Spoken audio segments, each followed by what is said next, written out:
अगर आपने भी अपने घर में नींबू का पौधा लगाया हुआ है तो ये वीडियो आपके लिए है। मैं आपको बताऊंगी कि कब पानी देना है, कितनी धूप चाहिए, कौन सी खाद सबसे बेहतर है।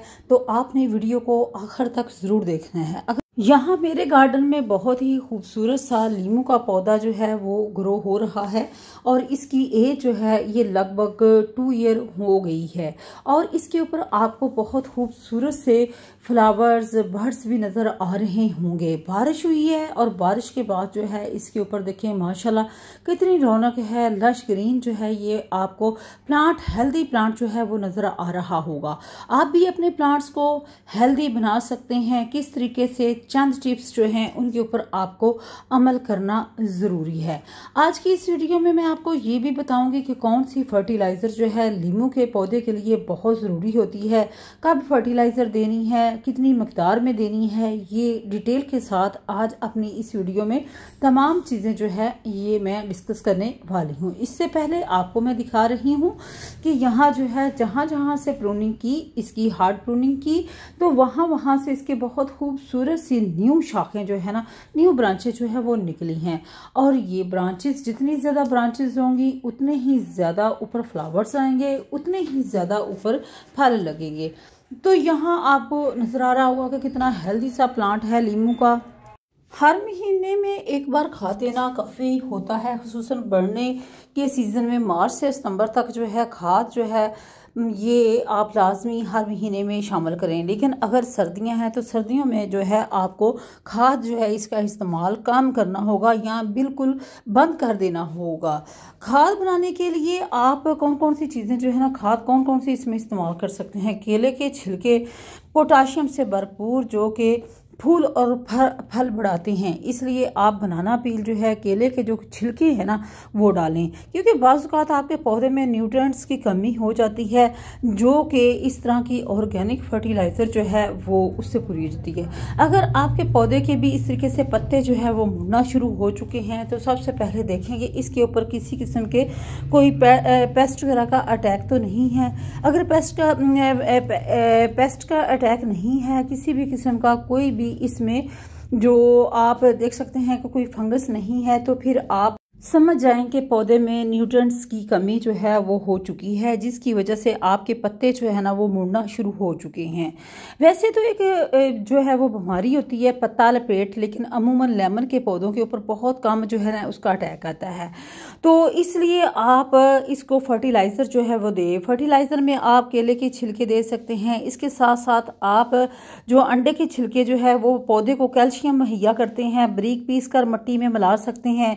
आज मैं कोई भी किसी भी किस्म की फर्टिलाइज़र नहीं डाल रही क्योंकि आज बारिश बहुत ज़्यादा हुई है, मट्टी जो है वो बहुत ज़्यादा गीली है, इसलिए मज़ीद भी बारिश जो है वो हो सकती है, इसलिए मैं किसी भी किस्म की फर्टिलाइज़र जो है इसमें नहीं डालूंगी। नंबर 3 पे अगर मैं फर्टिलाइज़र आपको बताऊं तो आप इसमें वुड ऐश, राख जो होती है ना वो इस्तेमाल कर सकते हैं। राख जो है वो भी बहुत ही अच्छी होती है और उसमें फास्फोरस और पोटाशियम जो है ना वो बहुत ज़्यादा पाया जाता है। थोड़ी मकदार में इस्तेमाल करें। एक मुट्ठी जो है वो अपने पौधे में आप उसका इस्तेमाल कर सकते हैं। पौधे को मुकम्मल ग़िज़ा देती है और ये बहुत ही ज़बरदस्त है। इसके साथ साथ जो है आप अगर आपके पौधे के ऊपर किसी भी किस्म का कोई फल नहीं लगा कोई अभी तक, तो आप इसमें DAP जो है फर्टिलाइज़र, जो केमिकल वाली खाद है वो भी इस्तेमाल कर सकते हैं। फास्फोरस से भरपूर होती है और इसको तकरीबन जो है आप 1 से 2 माह बाद जो है इसको इसमें डाल सकते हैं। इसमें आपने एक गमले में, अगर गमले में लगी हुई है, अगर आपका नींबू का पौधा लगा हुआ है तो आपने इसमें तकरीबन हाफ टी स्पून जो है ना आपने शामिल करना है। मतलब हाफ चम्मच जो है वो मैं कह रही हूँ, उसको पानी में डिसॉल्व करके भी आप इस्तेमाल कर सकते हैं। इसके बाद जो है NPK 19 ये या 20 भी इस्तेमाल कर सकते हैं, जो कि नाइट्रोजन, फास्फोरस और पोटाशियम तीनों मुहैया करती है। पानी में घोलकर हर 15 से 20 दिन बाद जो है ना 1 चम्मच फी लीटर पानी में आप जो है ना आप इसमें डाल सकते हैं। ये जितने भी सिट्रस फैमिली से ताल्लुक़ रखने वाले पौधे हैं ना उन सब के लिए ये बहुत ही बेहतरीन है। तो खाद देने के बाद जो है ना आपने चंद चीज़ों का ख्याल रखना है। कभी भी गीली मिट्टी में खाद ना डालें, जड़ें जल सकती हैं। मिकदार ज़्यादा से ज़्यादा खाद नुकसान दे सकती है, इसलिए आपने हमेशा यहाँ अगर आपको वेदर भी दिखाऊं तो वेदर जो है ना आज काफ़ी बारिश वाला है और बारिश हुई भी है और मज़ीद भी होने के चांसेस हैं, इसलिए मैंने यहाँ फर्टिलाइज़र नहीं डाली। लेकिन चंद टिप्स जो है ना उसके ऊपर अमल करके जो है ना आप अपने पौधे से अच्छे खासे लेमन जो है ना वो हासिल कर सकते हैं। तो लीमू का पौधा जो है ना आप इसको गमले में भी ग्रो कर सकते हैं, बहुत ही आसानी के साथ जो है ना ये ग्रो कर जाता है। तो अगर सबसे जो मेन चीज़ होती है ना वो ये होती है कि क्या आपका जो पौधा है, जितने भी आपके ये फ्रूट वाले प्लांट्स हैं, क्या इनको प्रॉपर रोशनी, इनको हवा जो है वो मिल रही है, क्योंकि इनको 6 से 7 घंटे की जो धूप होती है फ्रेंड्स वो बहुत ही ज़रूरी होती है। 6 से 7 घंटे की अगर धूप में मिलती है तो फिर इसके ऊपर बहुत ज़्यादा फ्लावर्स आएंगे।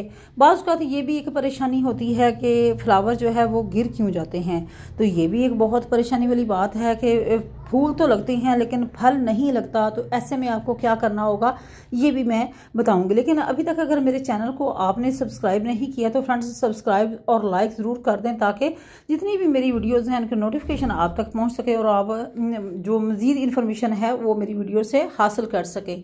यहाँ मिट्टी आपको गीली ही गीली नज़र आ रही होगी, लेकिन यहाँ आपको मैं बता रही हूँ कि अगर आपके पौधे के फूल गिर रहे हैं तो फिर आपको क्या करना है। फूल गिरने की 5 बड़ी वजूहात हो सकती हैं। सबसे पहली जो है वो ये है कि पानी की ज़्यादती या कमी। ज़्यादा पानी जड़ों को जो है वो जला देता है और कम पानी से पौधा खुश्क हो जाता है, इसलिए आपने इस चीज़ का ख़ास ख्याल करना है कि पानी बहुत ज़्यादा ना दें और ना ही पानी की कमी होने दें। नंबर 2 पे है अगर धूप की कमी। बाज़ औक़ात पौधे को रोशनी प्रॉपर नहीं मिल रही होती, जिसकी वजह से भी जो है पौधे के ऊपर फल नहीं बनता। यहाँ फिग मैं आपको दिखा रही हूँ, ये मेरे खूबसूरत प्लांट जो फिग का प्लांट है, इसके जो है ना ये फिग है तो ये बहुत ज़बरदस्त, बहुत ही हेल्दी प्लांट है, तो ये भी साथ साथ मैं आपको दिखा रही हूँ। नंबर 3 पे अगर मैं बात करूँ तो फ्रेंड्स जो है ना कीड़े मकोड़ों के अटैक से भी जो है ना आपका पौधा जो है उसके जो फूल हैं वो गिर जाते हैं। नंबर 4 पे अगर मैं बात करूं तो ये इसमें जो है ना वो ग़िज़ाइयत की कमी भी हो सकती है। यहाँ अगर मैं आपको कैमरा क्लोज करके दिखाऊं तो यहाँ जो है फ्रेंड्स ये मेरा मैंगो का प्लांट है, जो कि मैंने खुद ही सीड्स जो घर में मैंगो आते हैं खाने के लिए वो लगाया था और अल्हम्दुलिल्लाह बहुत ही ज़बरदस्त जो है ना ये माशाल्लाह अच्छे तरीके से इसकी जो ग्रोथ है ना वो हो रही है। तो फ्रेंड्स मैं साथ साथ आपको अपना जो गार्डन है उसमें लगे हुए प्लांट्स, ताकि आपकी भी हौसला अफजाई हो और आप भी अपने घर में जो है ना ये गार्डनिंग जो है ना वो कर सकें और सस्ती गार्डनिंग जो है ना वो कर सकें। तो इस तरीके से अगर आप इन तमाम चीज़ों पे अमल करते हैं ना तो फ्रेंड्स आपका जो पौधा है वो कभी भी उसके ऊपर जो है ना वो उसके फ्लावर जो है वो नहीं ड्रॉप होंगे।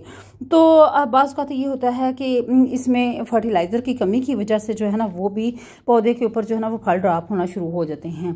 तो साथ साथ आपको अपना गार्डन जो है वो भी दिखा रही हूँ, साथ साथ आपको मैं टिप्स भी बता रही हूँ कि कौन कौन सी ऐसी टिप्स हैं जिनके ऊपर आप अमल करके अपने पौधे को हेल्दी जो है वो फ्रेंड्स बना सकते हैं।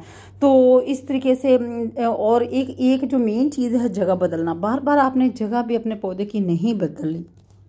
इन 5 टिप्स पे अगर आप अमल कर लेते हैं तो आपका पौधा बहुत ही ज़बरदस्त होगा। उम्मीद करती हूँ आज की वीडियो आपको अच्छी लगेगी। चैनल पर नहीं हो चैनल को लाइक सब्सक्राइब जरूर करें। अपना बहुत सा ख्याल रखिएगा। अल्लाह हाफिज़।